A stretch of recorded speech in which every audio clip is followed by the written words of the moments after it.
द्वितीय विवरण 4 पर्व। एबे हे इस्राएल, मु जे विधि और शासन पालन करने तुम मानक शिक्षा देउछि तहिले मनोजोग कर, ताहा कले तुम्हें माने बंचिब। आ सदाप्रभु तुम मानक पूर्वपुरुषगणर परमेश्वर तुम मानक जो देश देवे तहिरे प्रवेश करी ताहा अधिकार करिब। मु तुम मानक जहा आज्ञा करुअछि सेई वाक्य तुम्हें माने किछि मिसाइब नाही, किए बा तहिरु किछि उणा करिब नाही। मु तुम मानक जहा जहा आज्ञा करुअछि तुमे माने सदाप्रभु तुम मानक परमेश्वरंकर सेई सब आज्ञा पालन कर।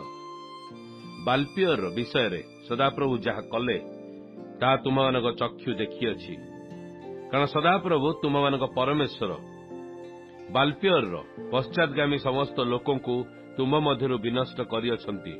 मात्र तुम्हें माने जेते लोक सदाप्रभु तुम मानक परमेश्वर ठारे आसक्त हेल, तुम मानकर सेई प्रतिजन आज पर्यंत जीवित अछ।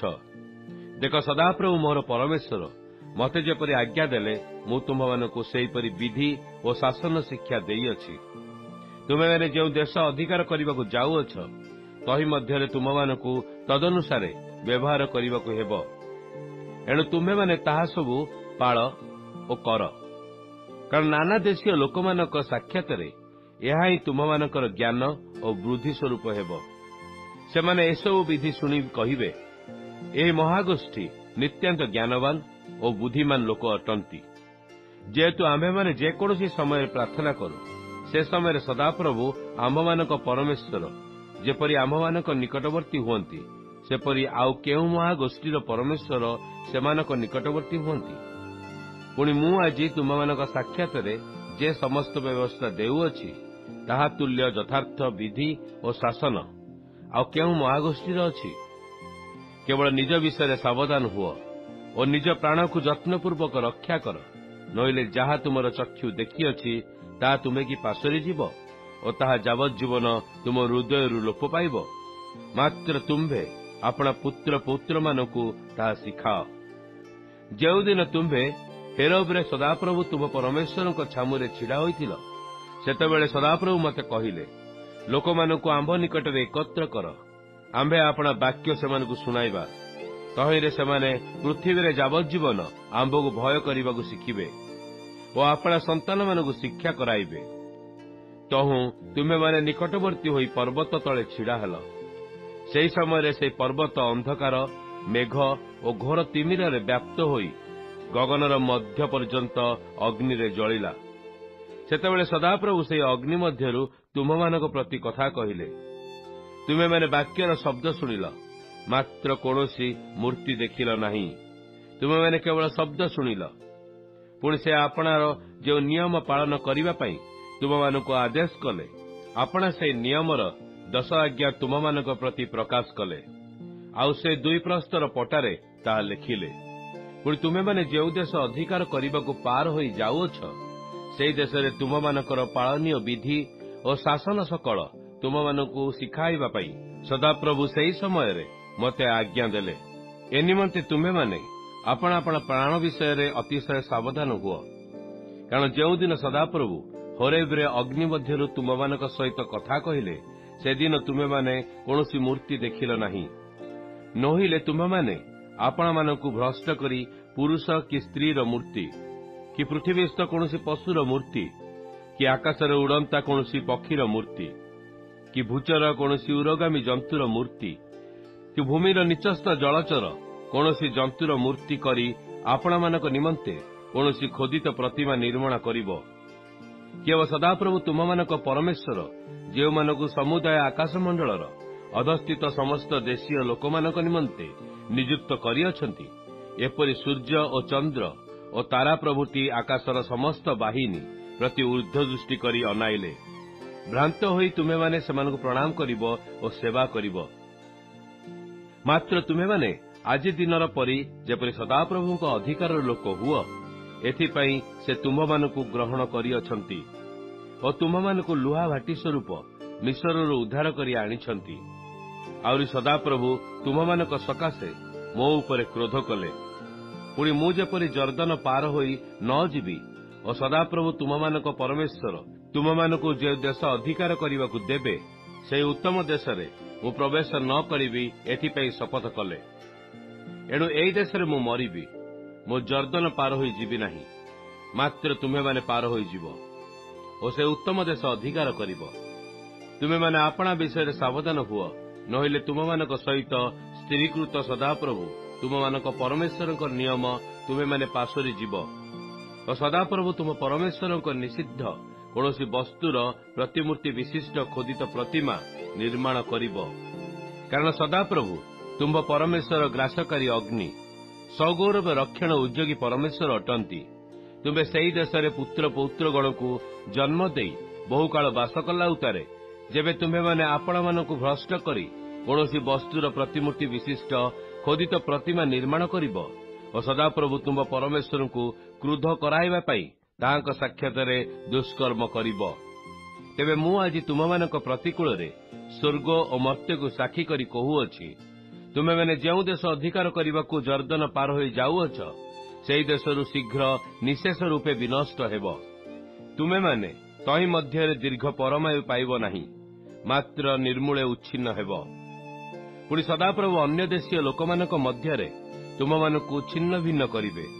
ପୁଣି ଯେଉଁ ସ୍ଥାନକୁ ସଦାପ୍ରଭୁ ତୁମମାନଙ୍କୁ ନେଇଯିବେ, ସେହି ଅନ୍ୟ ଦେଶୀୟ ଲୋକମାନଙ୍କ ମଧ୍ୟରେ ତୁମେମାନେ ଅଳ୍ପ ସଂଖ୍ୟକ ହୋଇ ଅବଶିଷ୍ଟ ରହିବ। ଆଉ ସେହି ସ୍ଥାନରେ ତୁମେମାନେ ମନୁଷ୍ୟର ହସ୍ତକୃତ କାଷ୍ଠମୟ ଓ ପ୍ରସ୍ତରମୟ, ଯେଉଁମାନେ ଦେଖନ୍ତି ନାହିଁ ଓ ଶୁଣନ୍ତି ନାହିଁ, କି ଭୋଜନ କରନ୍ତି ନାହିଁ, କି ଆଘ୍ରାଣ କରନ୍ତି ନାହିଁ, ଏପରି ଦେବଗଣର ସେବା କରିବ। ମାତ୍ର ସେହି ସ୍ଥାନରୁ ଯେବେ ତୁମେମାନେ ସଦାପ୍ରଭୁ ତୁମ ପରମେଶ୍ୱରଙ୍କ ଅନ୍ୱେଷଣ କରିବ, ତେବେ ଆପଣାର ସମସ୍ତ ଅନ୍ତଃକରଣ ଓ ସମସ୍ତ ପ୍ରାଣ ସହିତ ତାହାଙ୍କର ଅନ୍ୱେଷଣ କଲେ ତାହାଙ୍କର ଉଦ୍ଦେଶ୍ୟ ପାଇବ। ଯେତେବେଳେ ତୁମ୍ଭେ ସଙ୍କଟରେ ପଡ଼ିବ ଓ ଏହି ସମସ୍ତ ତୁମ୍ଭ ଉପରେ ଘଟିବ, ସେହି ଶେଷ କାଳରେ ତୁମ୍ଭେ ସଦାପ୍ରଭୁ ତୁମ ପରମେଶ୍ୱରଙ୍କ ପ୍ରତି ଫେରିବ ଓ ତାହାଙ୍କ ରବରେ ଅବଦାନ କରିବ।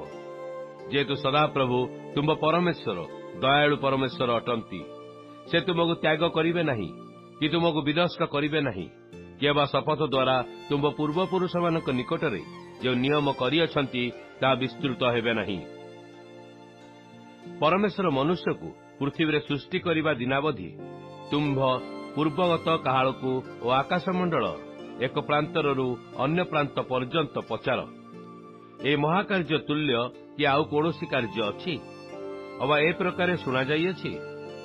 ଆଉ ତୁମେମାନେ ଯେପରି ଶୁଣିଅଛ, ସେପରିକି ଅନ୍ୟ କୌଣସି ଦେଶୀୟ ଲୋକେ ପରମେଶ୍ୱରଙ୍କ ରବ ଅଗ୍ନି ମଧ୍ୟରୁ କହିବାର ଶୁଣି ବଞ୍ଚିଲେ?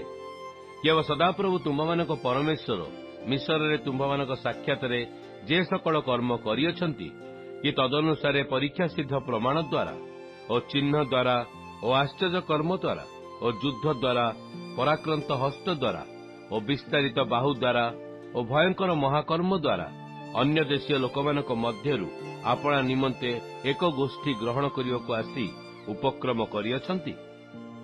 ଏସବୁ ତୁମ ପ୍ରତି ପ୍ରକାଶିତ ହେଲା, ଯେପରି ତୁମେ ଜାଣିବ ଯେ ସଦାପ୍ରଭୁ ପରମେଶ୍ୱର ଅଟନ୍ତି, ତାହାଙ୍କର ଭିନ୍ନ ଆଉ କେହି ନାହିଁ। ଆଉ ସେ ଉପଦେଶ ଦେବା ନିମନ୍ତେ ସ୍ୱର୍ଗରୁ ତୁମକୁ ଆପଣା ରବ ଶୁଣାଇଲେ ଓ ପୃଥିବୀରେ ତୁମ୍ଭକୁ ଆପଣା ମହା ଅଗ୍ନି ଦେଖାଇଲେ।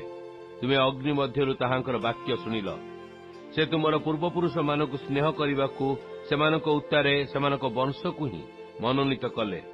ପୁଣି ସେ ତୁମ୍ଭଠାରୁ ଅଧିକ ବଳବାନ ଓ ବହୁ ସଂଖ୍ୟକ ଅନ୍ୟ ଦେଶୀୟ ଲୋକମାନଙ୍କୁ ତୁମ୍ଭ ଆଗରୁ ତଡ଼ିଦେଇ ସେମାନଙ୍କ ଦେଶରେ ତୁମକୁ ପ୍ରବେଶ କରାଇ ଆଜି ଦିନ ତୁଲ୍ୟ ଅଧିକାରାର୍ଥେ ତାହା ତୁମକୁ ଦେବା ପାଇଁ ଆପଣା ଶ୍ରୀମୁଖ ଓ ମହାପରାକ୍ରମ ଦ୍ୱାରା ମିଶର ଦେଶରୁ ବାହାର କରି ଆଣିଲେ। ଏ ନିମନ୍ତେ ତୁମେ ଆଜି ଏହା ଜ୍ଞାତ ହୁଅ ଓ ଆପଣା ହୃଦୟରେ ଏହା ବିବେଚନା କର। ଊର୍ଦ୍ଧ୍ୱସ୍ଥ ସ୍ୱର୍ଗରେ ଓ ଅଧସ୍ଥ ପୃଥିବୀରେ ସଦାପ୍ରଭୁ ହିଁ ପରମେଶ୍ୱର ଅଟନ୍ତି, ଅନ୍ୟ କେହି ନାହିଁ। ପୁଣି ଯେପରି ତୁମର ମଙ୍ଗଳ ଓ ତୁମ୍ଭ ଉତ୍ତାରେ ତୁମ ସନ୍ତାନଗଣର ମଙ୍ଗଳ ହୁଏ ଓ ସଦାପ୍ରଭୁ ତୁମ୍ଭ ପରମେଶ୍ୱର ସଦାକାଳ ନିମନ୍ତେ ତୁମ୍ଭକୁ ଯେଉଁ ଭୂମି ଦିଅନ୍ତି, ତହିଁ ଉପରେ ଯେପରି ତୁମର ଦୀର୍ଘ ପରମାୟୁ ହୁଏ, ଏଥିପାଇଁ ମୁଁ ତାହାଙ୍କର ଯେ ବିଧି ଓ ଆଜ୍ଞା ଆଜି ତୁମକୁ ଆଦେଶ କଲି, ତାହା ପାଳନ କର। ଅନନ୍ତର ମୂଷା ହତ୍ୟାକାରୀର ଆଶ୍ରୟ ନିମନ୍ତେ ଜର୍ଦ୍ଦନର ସୂର୍ଯ୍ୟୋଦୟ ଦିଗସ୍ଥିତ ପାରିରେ 3ଟି ନଗର ନିର୍ଣ୍ଣୟ କଲେ, ଯେପରି କେହି ଆପଣା ପ୍ରତିବାସୀକି ପୂର୍ବେ ହିଂସା ନ କରି ଅଜ୍ଞାତସାରରେ ବଧ କଲେ, ସେ ତହିଁ ମଧ୍ୟରୁ କୌଣସି ଏକ ନଗରକୁ ପଳାଇ ବଞ୍ଚିପାରେ। ଯଥା ରୁବେନୀୟମାନଙ୍କର ନିମନ୍ତେ ପଦାଭୂମିସ୍ଥିତ ପ୍ରାନ୍ତରରେ ବେସର, ପୁଣି ଗାଦ୍ୟମାନଙ୍କ ନିମନ୍ତେ ଗିଲିୟଦରେ ରାମୋତ୍, ଆଉ ମନୁଷ୍ୟମାନଙ୍କ ନିମନ୍ତେ ବାସନର ଗୋଲନ। ଅନନ୍ତର ମୂଷା ଇସ୍ରାଏଲ ସନ୍ତାନଗଣର ସମ୍ମୁଖରେ ଏହି ବ୍ୟବସ୍ଥା ସ୍ଥାପନ କଲେ। ଅର୍ଥାତ୍ ମିଶ୍ରରୁ ବାହାର ହୋଇ ଆସିବା ସମୟରେ ମୂଷା ଜର୍ଦ୍ଦନର ପୂର୍ବ ପାରିରେ ବୈତପିଓର ସମ୍ମୁଖସ୍ଥ ଉପତ୍ୟକାରେ ହିସବୋନ ନିବାସୀ ଇମୋରୀୟ ରାଜା ସିଓନର ଦେଶର ଇସ୍ରାଏଲ ସନ୍ତାନଗଣକୁ ଏହିସବୁ ପ୍ରମାଣ ବାକ୍ୟ ଓ ବିଧି ଶାସନ ଦେଲେ। କାରଣ ମିଶ୍ରରୁ ବାହାର ହୋଇ ଆସିବା ସମୟରେ ମୂଷା ଓ ଇସ୍ରାଏଲ ସନ୍ତାନଗଣ ସେହି ରାଜାକୁ ବଧ କରି ତାହାର ଓ ବାସନର ରାଜା ଓଗର, ଜର୍ଦ୍ଦନ ପୂର୍ବସ୍ଥିତ ଇମୋରୀୟମାନଙ୍କର ଏହି ଦୁଇ ରାଜାର ଦେଶ ଅର୍ଥାତ୍ ଅର୍ଣ୍ଣୋନ ଉପତ୍ୟକା ନିକଟସ୍ଥ ଅରେୟାର ଅବଧି ସିଓନ ଅର୍ଥାତ୍ ହର୍ମୋନ ନାମକ ପର୍ବତ ପର୍ଯ୍ୟନ୍ତ ସମସ୍ତ ଦେଶ, ପୁଣି ଅସଦୋଦ, ପିସ୍ଗାର ଅଧସ୍ଥିତ ପଦାଭୂମିର ସମୁଦ୍ର ପର୍ଯ୍ୟନ୍ତ ଜର୍ଦ୍ଦନ ପୂର୍ବରିସ୍ଥ ସମସ୍ତ ପଦାଭୂମି ଅଧିକାର କରିଥିଲେ।